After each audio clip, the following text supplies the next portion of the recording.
This morning's guest is in the United States Air Force Reserve. If he's called up to war, he won't take a gun. He'll take his Bible. Who is he? You'll meet him. Coming up next on Carolina People.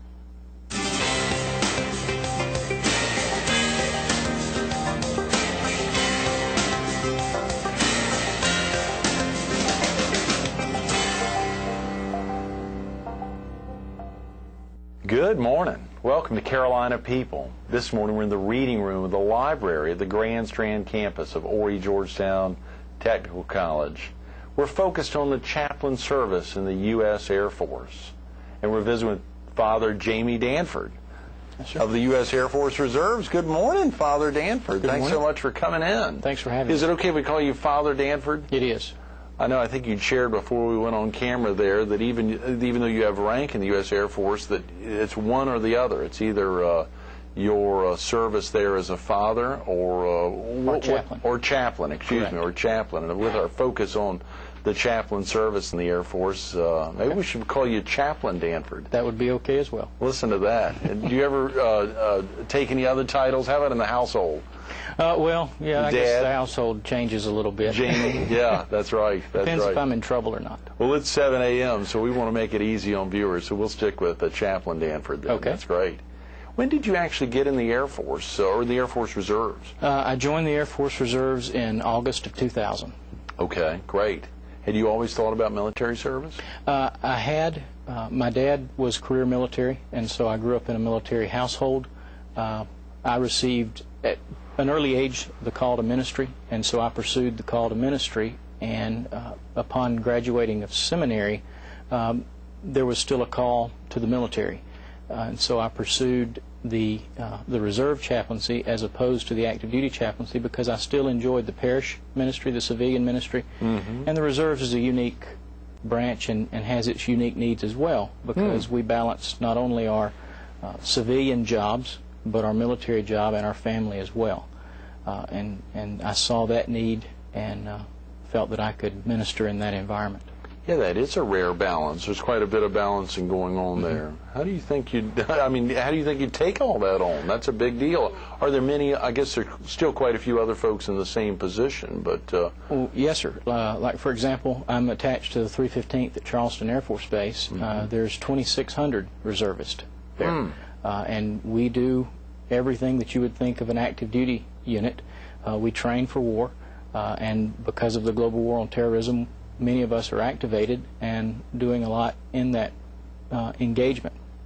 But we drill 1 weekend a month, 2 weeks out of the year, and it is a good balance. How do you do it effectively? You do the best you can, but you do try to balance the civilian career, the military career, and the family. We try to put the family first because without the family, the other two, we can't do those to the best of our ability. That's a great point. Now, would that be the same case, family first within the active service? If you weren't in the reserves, would family still remain first on the totem pole there? Yes, just the understanding you don't have the needs of a civilian job, and so you can devote, more of a 7 to 5 or whatever your work schedule is, but still the importance of the family, because one day all of us will retire and the family is still going to be there. And while military service does have a lot of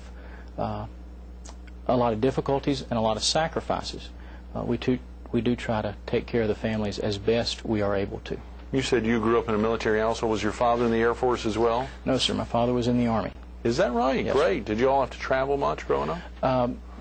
He did when I got out of high school. He was always a reservist and spent the last few years what's called in the Army an AGR, Active Guard and Reserve.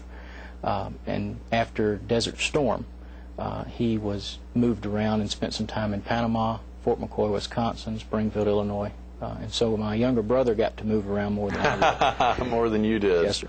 That's fascinating. So you are now, and you live where now, Jamie? Or a chaplain? Either. That's okay. It's tough. It's 7 a.m. and of course the library is not yet open. They'll be opening here at 7:45 for folks to come in. So it is early. We understand. Yeah. Right now I live in Florence, South Carolina. Okay. And I am on what's called an MPA tour. It's a long-term order helping maintain the people that are called and activated for the War on Terror there at the Air Force Reserve Base. And so I split my time between Charleston and Florence. Share with viewers exactly the role that chaplains would serve, whether in the reserves or in active duty, and even some of the distinctions between both reservist and active duty. Well, I guess the latter part first. The distinction would be on, one is full-time. Right, right. And one is a reserve force that is needed to not only backfill but also to augment what is needed. And the reserves, especially in the Air Force, has moved from a strategic reserve to an operational reserve. But there's still the understanding that that's not our full-time job, even though we do a lot of the same things every day. How the chaplain fits into that, our motto is that we are visible reminders of the holy. Chaplains come from all branches and all faith backgrounds. And we are there to protect the individual's First Amendment right to freedom of religion by either providing the religious needs that they have personally, or if we personally cannot provide them, to seek a way and to find resources that can provide them. All chaplains are endorsed by a denominational agency, an ecclesiastical endorsement, which means their church has interviewed them and understands they're ordained through their church, and their church fully endorses them to serve in the military. Each church also has limitations of what we can and cannot do within the bounds of our faith and within the bounds of our good conscience. And so if we're not able to provide the religious need that is needed, that's when we will go to other resources if we do not have them ourselves. Very interesting. What are a couple of examples of that? Can you think of any in particular where the church, some of the boundaries that folks would have, whether it's in the Anglican Catholic Church, your church, or if it was in other denominations? What are some of the bounds if you can talk about that? Yes, sir. A good example of that would be if a Jewish member came to me and asked if I could provide any type of religious service for them. I'm not able to, not only because of my religious convictions, but also for theirs as well. It would be disingenuous for a Christian to perform a service for a Jewish personnel, and so we would try to find a rabbi or a licensed lay reader in their faith tenet to provide that for them. It also works out in the Christian faith as well.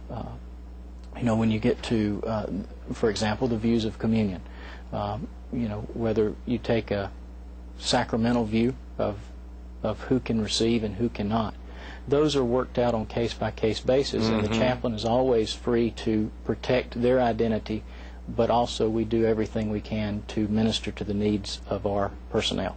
Very interesting. Would the rabbi in the U.S. Air Force Reserves or in active duty still hold the title as chaplain? For instance, if you were of the Jewish faith, would you still be a chaplain or rabbi? It would interchange, as you said, not talking about rank ever, but instead if he came in as a chaplain. There are ministers who also serve, especially in the Air Force Reserve. They're ministers on the outside, but because they're not in the chaplain corps, the military does not view them as ministers, and therefore does not afford them the same right as a chaplain, one of which is to be a non-combatant.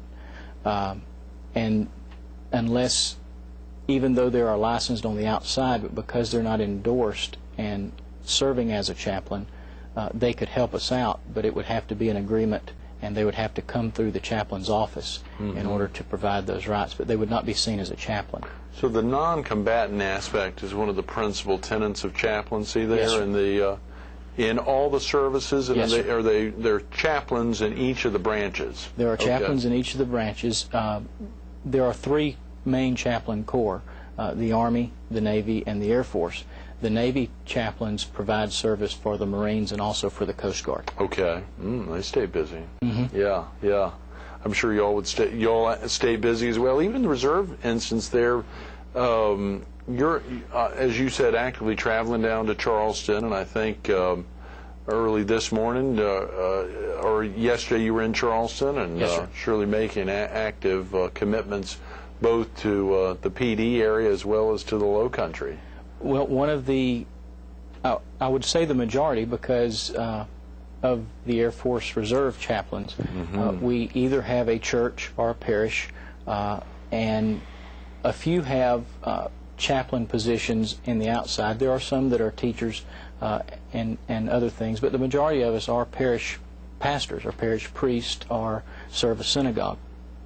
And so we balance the two of those. And one of the interesting where that can hit is, like I said, we serve 1 week in a month. Well, Saturday or Sunday, those tend to be pretty important days. Right, so, sure. We balance between the military, allowing us to pull our UTAs at different times, maybe on a Friday or Saturday, and the church allowing us to be off and viewing that as an extension of the church and allowing us to serve and minister in uniform.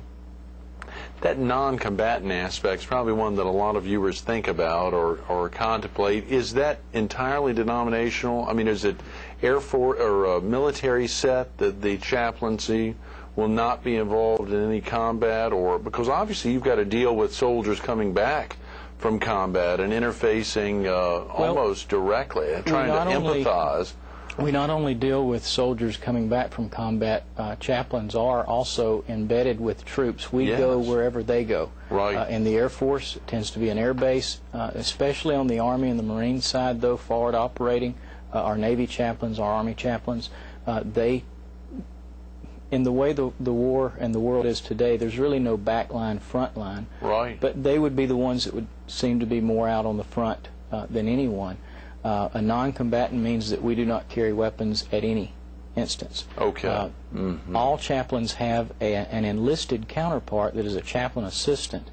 And I don't want to belittle them to say that they carry the weapon in times of war, but in times of war they do tend to be our force protection. But they're also our eyes and ears. They help us to see what's going on. They help us interact with the troops or the airmen or the Marines. They help us to see where we're needed, because a lot of times the enlisted rank may talk to someone who's enlisted rather than an officer and get nervous when an officer shows up. So they help us set up services. They help us, in the administrative side. And so it's really a team concept. But yes, the non-combatant status it's Title X law, and it's also upheld by the Geneva Convention. Very interesting. Of course, that aspect, as you said, of some type of given the First Amendment right to share with viewers again that aspect, but also making sure there is a separation between church and state, or... Correct. I mean, as you know, the First Amendment, Congress shall make no law establishing or denying the freedom of religion. And so the chaplaincy is is by nature a religious organization, but it's not necessarily a Christian or a Jewish or a Muslim organization. We're there for all. In one ways, we're there to provide, or, like I said, we're there to provide for, if we cannot provide that service ourselves. But the religious need it's also balanced based on mission requirements, based on the needs at the time. Every time a airman or a soldier or sailor or Marine, every time they have a religious accommodation request, doesn't mean that that can be granted. And it's not up to the chaplain to grant that. We all serve at the direction of our commander. In the Air Force, it would be the wing commander. Depending on the mission, we may not be able to do that at the time. Right. We may not be able to go to church on Sunday because of what's needed. But each religious accommodation request is looked at, because it's the understanding that it's not whether I deem that religious request to be important, but the service member, whether they deem it to be important.